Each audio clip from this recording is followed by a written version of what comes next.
포란페, 흔히 우리나라에서 대표적인 슈퍼카 브랜드들을 편하게 불러왔던 말로 유명한 브랜드 포르쉐, 람보르기니, 페라리를 칭하죠. 그리고 새삼 오래 쓰이고 있던 이 단어도 2010년대에 접어들며 변화를 맞이하게 되는데요.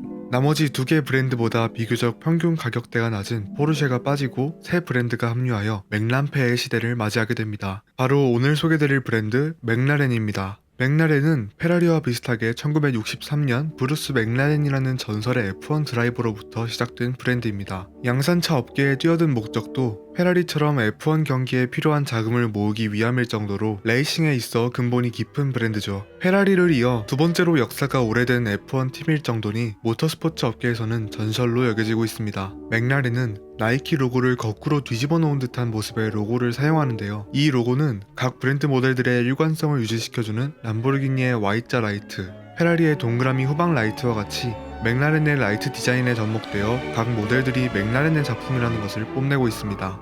활짝 웃는 듯한 라이트의 형상은 팬들의 호감을 유도하기도 하지만 맥라렌의 안티팬들은 표정이 비웃는 듯하다며 꼬투리를 잡기도 하죠. 맥라렌은 페라리와 람보르기니, 포르쉐와는 다르게 엔진을 앞부분에 배치하는 프론트식 구조에 따른 롱노즈 쇼테크 차량이나 SUV 등 다른 차량 형태가 존재하지 않고 오로지 2인승의 미드십 스포츠카만 존재합니다. 쉽게 말해 이렇게 코가 긴 녀석들과 이렇게 뚱뚱한 녀석이 없고 전부 이렇게 생겼다는 겁니다. 또한 처음으로 슈퍼카를 뛰어넘은 하이퍼카라는 개념을 만들었다고 볼 수 있는 맥라렌 F1에서부터 대물림되어 지금도 맥라렌의 모든 모델과 몇몇 다른 브랜드의 모델에 적용되는 버터플라이 도어와 밑이 아닌 윗부분에 달려있는 획기적인 머플러도 특징이죠. 맥라렌은 라인업을 크게 4가지 시리즈로 분류합니다. 새로 나온 맥라렌 GT가 들어간 GT 시리즈, 엔트리급의 스포츠 시리즈, 주력 모델인 슈퍼 시리즈, 한정판 하이퍼카들로 구성된 얼티밋 시리즈가 그것이죠. 먼저 알아볼 친구는 GT 시리즈의 맥라렌 GT입니다. 이름인 GT의 뜻에 대해서는 바로 전 영상에서 쉽게 설명드렸으니 패스하도록 하겠습니다. 아직까지도 귀족이 실존하는 나라인 영국답게 영국의 자동차 브랜드들은 대부분 GT를 기반으로 하거나 아니면 꼭 라인업에 하나씩은 GT카를 넣어놓곤 하죠. 양산차 업계에서는 비교적 신생 브랜드인 영국의 맥라렌도 필연적으로 GT 시리즈를 내놓게 됩니다. 기존의 맥라렌 디자인을 좀 더 점잖은 선들로 깎아내면서 주행감과 각종 편의장치, 적재 공간을 늘려 맥라렌만의 GT를 만들어 노력한 흔적이 보입니다. 후면 트렁크에는 맥라렌과 나사가 공동 개발한 슈퍼 패브릭이라는 재질로 이루어져 짐을 안전히 보호해주고 공간도 깊어 골프백을 누이고 여행 가방까지 얹을 수도 있죠. 자동차 업계 최초로 상위 트림에는 캐시미어 소재를 선택할 수도 있습니다. 출시하지 얼마 되지 않은 터라 라인업에는 아직 GT 단일 모델뿐이며 기본가는 3억 원 언저리로 다른 브랜드의 GT들과는 살짝 높은 가격대를 형성하고 있습니다. 다음으로 엔트리 라인업을 담당하고 있는 스포츠 시리즈에는 570S라는 모델을 베이스로 여러 모델이 분포해 있습니다. 맥라렌의 장명법은 굉장히 단순한데요. 그저 마력을 나타내는 세 자리 숫자와 추구하는 성향을 나타내는 알파벳 한 줄 글자로만 이루어지죠.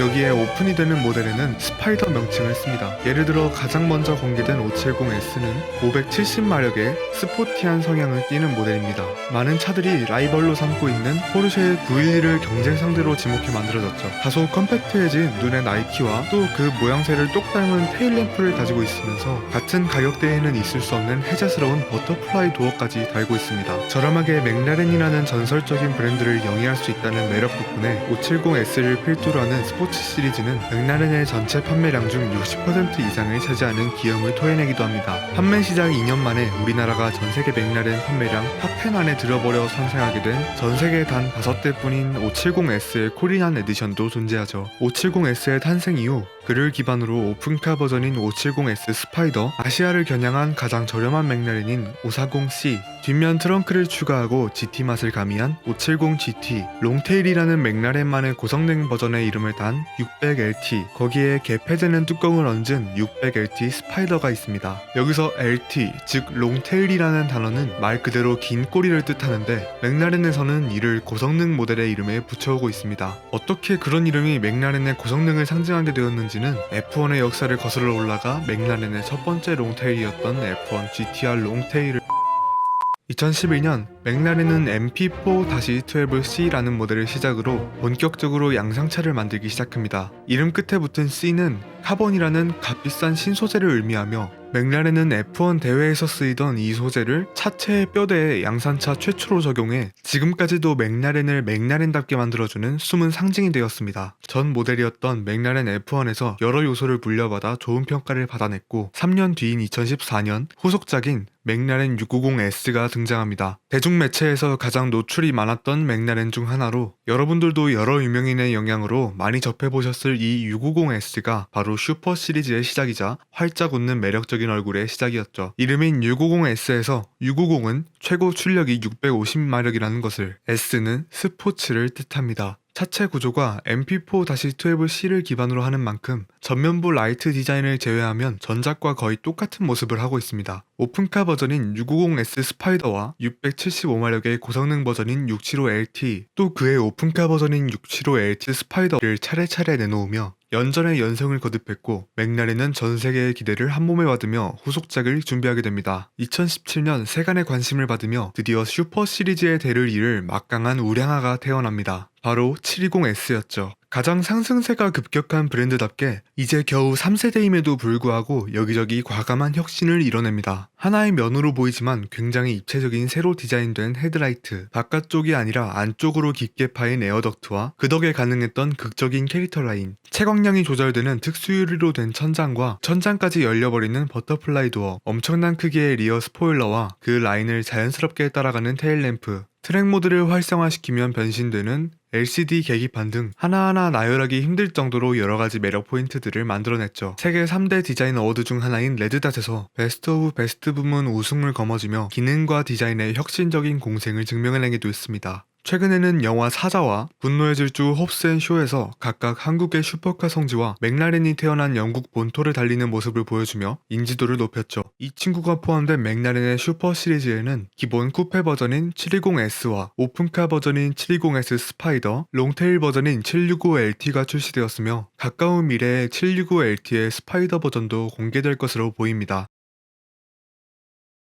맥라렌에서 가장 빠르고 가장 과감하며 강력한 차는 무엇일까요? 이렇게나 막강한 차들이 윗등급이 있다면 도대체 어떻게 생겨먹었을까요? 마지막으로 소개드릴 맥라렌의 하이퍼카 라인업 얼티밋 시리즈입니다. 얼티밋 시리즈는 90년대 세상에서 가장 빠른 차이자 자동차 역사의 가장 위대한 순간 중 하나였던 맥라렌 F1을 시작으로 현재까지 다양한 혁신적인 모델들을 내놓으며 맥라렌의 전설 부분을 담당하고 있습니다. 2013년에 공개된 P1은 포르쉐의 918 스파이더, 페라리의 라페라리와 함께 당시 하이브리드 슈퍼카 3대장으로 꼽히며 대기업들과 어깨를 나란히 했습니다. 하이브리드란 말 그대로 우리에게 익숙하던 내연 엔진에 전기 모터를 추가로 얹어 쓰는 방식을 채택했는데 이 덕분에 무려 1000마력에 가까운 힘을 낼 수 있었죠. 개인적으로는 가장 맥라렌다운 디자인이라고 생각하는데요. 처음으로 맥라렌의 로고를 가장 자연스럽게 라이트 디자인에 녹여냈다고 볼 수 있기 때문입니다. 이외에도 단 하나의 무시무시한 크기의 배기구와 레이스 모드 진입 시 최적의 높이를 파악해 올라가는 미친 크기의 리어윙, 라띠 낮은 지상고 등이 매력적이죠. P1은 단 375대만 생산되어 2015년에 완판에 이르렀으며 1000마력의 선에 도달하며 단 30대만 생산된 트랙용 버전인 P1 GTR을 내놓으며 역사 속으로 스며들게 됩니다. P1의 가격은 당시 한화로 15억 원에 달했고 P1 GTR은 40억 원에 가까운 어마어마한 가격표를 달고 있었습니다. 심지어 이 P1 GTR을 구매하려면 이 P1을 이미 소유한 상태여야 하기도 했죠. 다음은 최근 강남에 자주 포착되어 이목을 끌고 있기도 한 맥라렌 세나입니다. 세나? 어쩌다 이렇게 과격하게 그지없게 생긴 하이퍼카가 여성의 이름 같은 모델명을 가지게 되었을까요? 세나라는 이름은 F1에서 3번이나 세계 챔피언에 올랐던 전설적 드라이버 아일톤 세나의 이름에서 따온 것입니다. 1994년 F1 산마리노 그랑프리 도중 일어난 사고로 일찍 세상을 떠나 국가에서 장례를 치러줄 정도로 높은 명성의 그에게 걸맞는 차를 만들어내기 위해 맥라렌의 모든 기술력을 쏟아부었죠. 전반적으로 720S의 디자인이 가미되었지만 더욱 과격해진 부분이 많으며 어떤 면에서는 맥라렌답지 않은 약간은 투박하고 날카로운 선도 사용되어 대중들에게 디자인이 성능을 따라오지 못한다는 평을 듣기도 합니다. 하지만 하늘을 보고 있는 세 개의 육각형 배기구,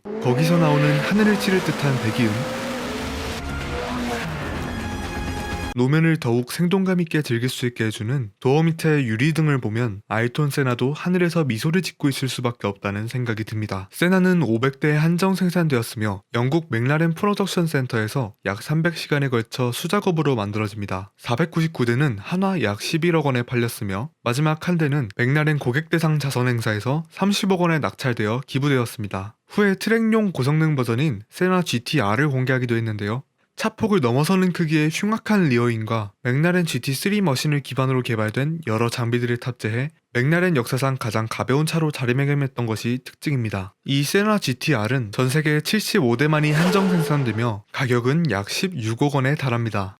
세나의 GTR 버전과 같이 2018년에 공개된 맥라렌의 하이퍼카가 한 대 더 있습니다. 맥라렌 F1을 현대적으로 재해석해 만들어낸 깔끔한 디자인이 눈에 확 띄는데요. 그 중에도 앞걸인 것은 스피드 테일이라는 이름답게 길게 쫙 빠진 이 꼬리입니다. 한눈에 봐도 심하게 길어 보이는 이 꼬리 덕분에 벤츠의 대형 세단 S클래스와도 길이 차이가 단 3mm밖에 나지 않게 되었죠. 휠과 사이드 미러로 인한 공기의 난류를 없애기 위해서도 독특한 기행들이 첨가되었습니다. 먼저 공기를 가장 많이 맞닥뜨리는 전륜 휠에는 바퀴가 굴러가도 움직이지 않는 전체가 경량 탄소 섬유로 이루어진 에어로 커버를 달아 공기를 매끄럽게 흘러가게 도와주고, 사이드 미러는 이 휠 옆에 내장형으로 자연스럽게 녹아들었습니다. 양쪽에 달린 리어 스포일러는 힌지가 없어 종이 접히듯 부드럽게 위로 올라가며 F1의 정신적 후속작인 만큼 F1의 큰 특징 중 하나였던 1+2 시트 구성을 채택했는데요. 무려 운전석은 가운데에 위치해 있고 나머지 2개 시트는 운전석에서 살짝 물러나 배치되어 있습니다. 시동 버튼과 기어 레버가 천장에 위치한 점은 마치 비행기의 운전석을 떠올리게 하죠.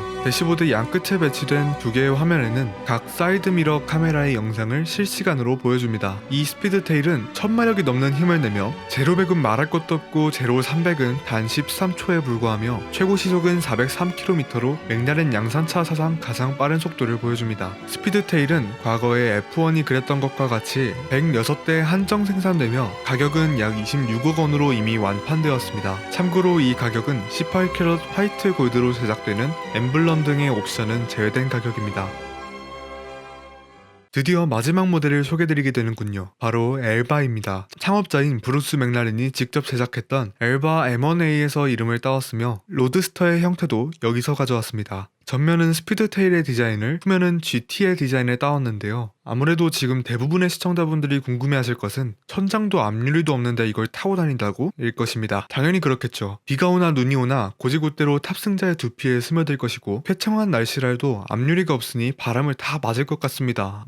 이는 반은 맞고 반은 틀린 얘기입니다. 맥라렌은 이 엘바에 최초로 AAMS라는 시스템을 도입했는데요. 보닛에 위치한 덕트로 공기를 흘려보내 탑승자 앞에 가상 유리창을 만들어내는 기술이죠. 덕분에 탑승자에게 불어오는 바람을 완벽하게 차단해주기 때문에 공들인 헤어스타일이나 눈에 들어갈 벌레의 안녕을 신경 쓸 필요가 없게 됩니다. 그치만 비나 눈이 올 때에는 소중한 모근을 위해 헬멧이나 복면을 꼭 착용해야겠습니다. 엘바는 놀랍게도 공도 주행이 가능하며 과속 방지턱과 주차장 등을 쉽게 넘나들 수 있도록 리프트 기능을 탑재했고 짐칸도 추가할 수 있어 좋은 날에 쇼핑 가기 딱 좋은 차이기도 합니다. 물론 720S 세나와 같은 엔진을 쓰며 제로 200은 세나보다 빠르기 때문에 쇼핑백을 조수석에 놓았다간 쇼핑백이 울음을 터뜨릴 수도 있습니다. 엘바는 전세계 249대 한정 생산되며 가격은 약 20억 원부터 시작합니다. 맥라렌은 트랙 25 비즈니스 플랜을 선보이며 2025년까지 18개의 새로운 하이브리드 모델을 출시할 거라 밝혔습니다. 다른 슈퍼카 회사들에 비해 51년이라는 짧은 역사를 지니고 있지만